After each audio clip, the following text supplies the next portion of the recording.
Fox 61 News at 5 starts now. Now at 5, a weather watch alert tonight. Chief Meteorologist Rachel Frank is tracking the storms moving into and out of our area.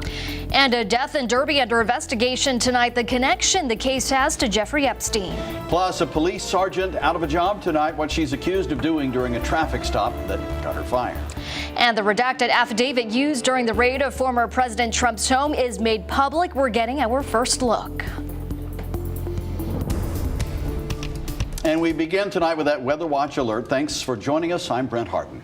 And I'm Carmen Chow. Taking a look at the radar right now, you can see storms making their way through Connecticut. For some areas, that rain is over with a few wet spots and lingering raindrops. Let's take a look outside right now across the state at Hartford, Mohegan Sun, Middletown, and New Haven. All of those pictures still a little gray. Let's send it right over to Chief Meteorologist Rachel Frank for a look at the forecast. Rach, it was an all hands on deck kind of situation there for a little while. It got hairy in East Windsor and Windsor Locks, and now we're starting to hear from people like DeAndrea Turner who are on the scene that there are multiple reports of thunderstorm damage through that area. There was a tornado warning. We don't have any confirmation yet if a tornado ended up touching down. But again, we do have reports of damage, and we'll be hearing from the National Weather Service. Right now, the storms that we're watching, none of them are showing any signs of rotation that would lead me to think that we're going to get another tornado warning at least anytime soon. But still, wind damage is likely within some of these thunderstorms, especially this one here right around Ashford heading into Eastford. We are picking up on a damaging wind signature. The storm is moving into Brooklyn, eventually into Pomfret and Putnam, and Killingly if it holds together. And you can kind of see in a sea of this dark green, this lighter spot here around Ashford, again heading into Eastford, and timing out the rest of it. How far away until it gets to Killingly? Just about 15 minutes or so from now. Putnam at about 5:10. We're also seeing additional scattered showers and thunderstorms. These don't look severe right now, but we know how quickly things can turn on a dime in this weather pattern. With the warmth and the humidity, we have some spin in the atmosphere, and it's just enough to cause these thunderstorms to get stronger as they move through the state. So it is still possible that they intensify a little bit. Looking back behind this line, things are just not as intense. We're not seeing any showers or thunderstorms back behind them. We are seeing a few showers, but not thunderstorms, I should say. So I do think that even though the severe thunderstorm watch goes until 8 o'clock, any lines that follow will hopefully be weaker than the first one that's coming through right now, especially for the northern half of the state. Severe thunderstorm watch until 8 o'clock. The weather turns much nicer heading into the weekend. Your full forecast coming up. All right, Rachel, thank you. We have team coverage tonight as we track this weather watch alert. Fox 61's DeAndrea Turner is live with the storm tracker in East Windsor with a look at that damage. DeAndrea, what are you seeing? Well, you guys, you can see that this home, the back of the home, it's damaged by this tree. And I was actually able to speak with the owner off camera for a little bit. She tells me that it happened after the storm happened, and it was just out of nowhere. And she also says it's been a really tough time for her and her family, and this is just another thing. But luckily, no one was hurt here, and the Red Cross, they're going to relocate this family tonight. The fire marshal has been on scene. He tells me that this happened at exactly 3:19 today, but he also says this isn't the only area across East Windsor that has damage. He gave me the name of 3 more streets that has power lines down and trees down, but this is very extensive. They don't know how much this home has been damaged yet, but it's damaged enough where they think that it's not safe for this couple to stay in their home. And I'm going to give you more information coming up at 5:30 about this family, about the other damage across East Windsor as well. Back to you guys in the studio. Yeah, DeAndrea, it doesn't look good. Never looks good to have a tree on top of a house after a storm. All right, our storm team coverage continues now in Windsor Locks. That's where we find Fox 61's Alicia Machado. She's live there with a look at more damage. Alicia, what is it like there? Yeah, we're already seeing the impacts of things here in Windsor Locks. I'm here on Route 159 near River Road. A portion of this road is blocked off right now as crews are working on a downed tree. Take a look behind me. You can see that crews are actively working right now on cutting this tree up and getting it out of the way. They have been working on this. They've got all of their equipment out here as they work to make sure that this road is clear and safe. We also see pieces of tree branches in this road as well, so you can see this storm really came through this area. Now, Windsor Locks PD also says there was some minor street flooding in other parts of town. Eversource is reporting outages in Windsor right now, about 3,000. And there's also some outages for other customers for United Illuminating. They're reporting about 50 outages right now there, and we will continue to keep an eye out as customers get their power restored, but still a pretty active time here right now as crews work to make sure that this area is clear. We'll keep an eye on it and let you know if there's any other reports of damages throughout this town or in other parts. We'll be tracking them tonight, so stay tuned for that. We're reporting live in Windsor Locks tonight. Alicia Machado, Fox 61 News. All right, Alicia, thank you. Now, look, scan this QR code here on your screen to download the Fox 61 News app. There you can find up-to-date information on the forecast in your area, and if the storm gets bad, your power goes out, you can still watch Fox 61 News right there on your device if you have that app. At other news tonight, the Office of the Chief Medical Examiner has confirmed the body found dead in a Derby apartment last Tuesday was that of 77-year-old Stephen Hoffenberg, a mentor to Jeffrey Epstein. Officials say there are no signs of foul play, but believe he was dead for several days before he was found. Fox 61's Gabby Molina is at the Derby Police Department with more on what we know so far. Police say they originally received a call about a welfare check last Saturday, but found that Hoffenberg no longer lived at that address. It wasn't until Tuesday of this week that they got an updated address, and that's when they found Hoffenberg's body. 77-year-old Stephen Hoffenberg, a convicted Ponzi schemer and mentor to Jeffrey Epstein, found dead in his Derby home this week. Police say a woman from out of state, who identified herself as a sexual abuse victim of Epstein's and a friend of Hoffenberg's, called asking them to do a welfare check. She hadn't heard from him in a couple of days, and she thought it was irregular because she heard from him every day. When officers arrived at his home on Mount Pleasant Street, they found his body, which police say was heavily decomposed. They believed he had been deceased for approximately 7 to 9 days. According to the medical examiner's office and police, there were no signs of trauma and no signs of foul play. Nothing suspicious, nothing at all.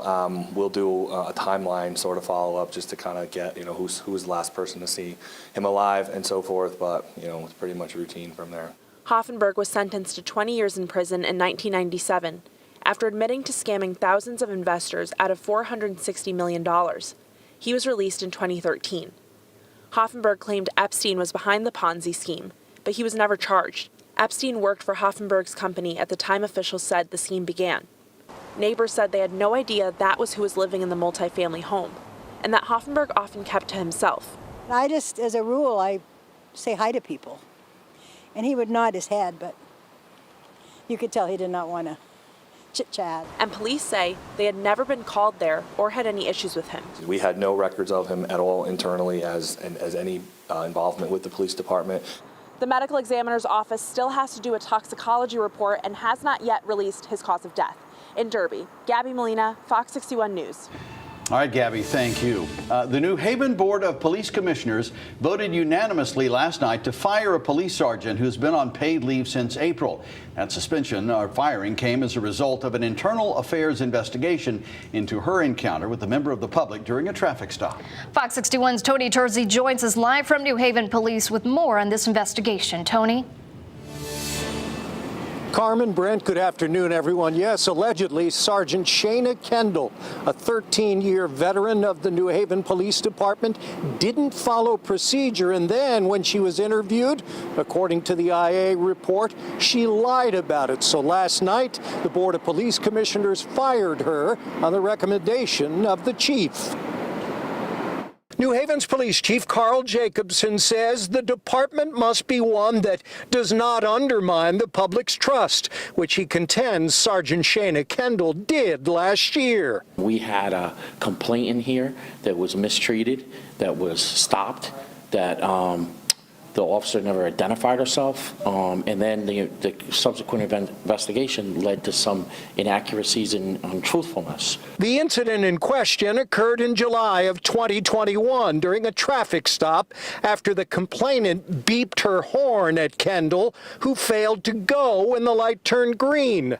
Then the complainant alleges she was berated by Kendall. There was no documentation, no body camera. No documentation, and Kendall didn't activate her body cam, according to the chief, who also said she lied to internal affairs investigators. The investigation was thorough.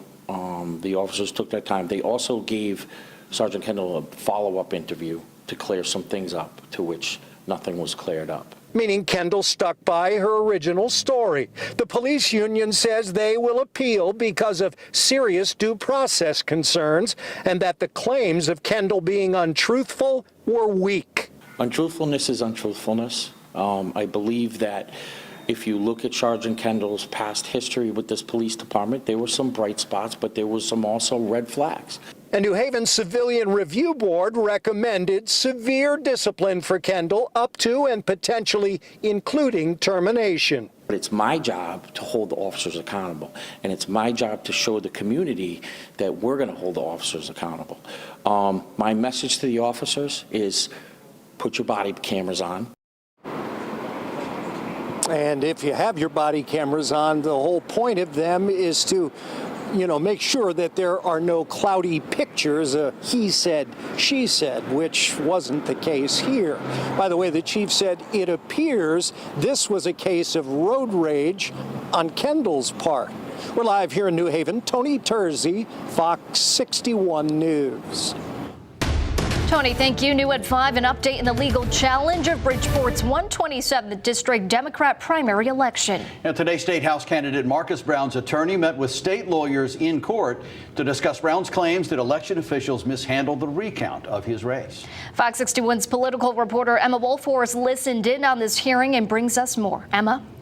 Brent Carmen, the judge today, issuing an order for another recount in this election. Marcus Brown originally filed an appeal of his loss Monday. He initially led this race by 5 votes on primary night, a margin so slim it triggered an automatic recount. But after that recount, election officials named a new winner with an even smaller margin. Brown's opponent, incumbent Jack Hennessy, victorious by a single vote. We really feel confident that Judge Stevens has started the ball rolling on trying to get to an accurate count, because at the end of the day, every vote needs to count in our democracy, and the will of the people of the 127 needs to be honored, whoever the winner was. During Friday's hearing, Judge Barry Stevens and lawyers for Brown and the defendants agreed to hold a new hand count of this primary election starting Monday at 10 a.m. Lawyers expect the count to only last a day, hoping to deliver the new certified results by Tuesday at noon. I mean, I'm being optimistic. I'm going to be optimistic and think that after the recount, everybody's going to be happy. But Gaudette says this is just the beginning. We likely still will have some issues that will need to be resolved after Monday's recount. This is just a start. It's a good start, we believe, but there's a lot more to go. Brown's appeal, filed in Bridgeport Superior Court Monday, claims election officials improperly lost multiple absentee ballots, used a defective machine tabulator, allowed ballots to commingle, and certified election recount results while acknowledging the absence of at least 9 absentee ballots. And until all of the ballots are found and are counted, this thing is not resolved, because we're talking about a margin of 1, and that margin may change as a result of the recount on Monday. In a statement Tuesday, Hennessy said the city attorney will defend the actions of election officials and result of the recount. There's a second hearing scheduled for this case in a week, next Friday, September 2nd. We'll continue following this story for you. Live in the newsroom, Emma Wolforth, Fox 61 News.